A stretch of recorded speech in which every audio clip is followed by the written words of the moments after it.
kay CJ. So ngayon lang ako nakapag-clip. Medyo makulimlim na yung araw. Wala kanina umaabot kaya rin hindi kami nakapag-jogging ngayong Sunday.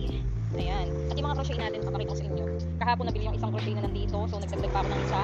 At ito yung naibalot ko kahapon. Ayan. Ganda yung sunflower na yan. Ang ganda ng wrapping niya. Tapos may bumili rin na itong tulips natin. So 5 pieces na lang siya. 6 pieces yan. Then may mga nandito pa tayong ibang sunflower at daisy. Tapos nagka-wrapping pa ako. Ayan yung narap ko kahapon. Yung isang lily flower na may leaves. At itong sunflower na tatlo.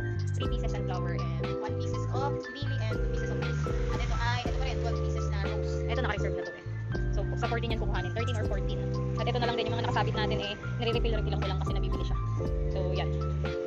Okay, let's go. Open na tayo mga ka-Castile Boss Chatic ha.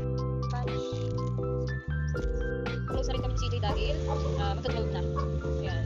So sa kabila, hindi pa naman open. Bali, sinarado ko muna lang itong kabila kasi nga masyadong mahangin. Nalilipad yung mga bulaklak ko. Tapos meron ako mga bagong wrapping dito. Ayan, tatlo. Ay, dalawa. Yan. Yung dalawa tapos yung iba, tulips na. Nag-wrapping ako ng 2 pieces na malaking flower. Tulips at may tulips pa. Ito ganda nito. Kasi brown tulips plus daisy. At ito, 3 tulips. So white and fuchsia pink. So, yan. Yan ang ginawa si CJ. Ito ang kanyang project. Ngayon, yung mga ribbon rose. Yan. Siya ang makatungan na dyan. So, ito mas affordable to para sa mga students. Target niya, students. Tapos, mag-close na kami dahil 12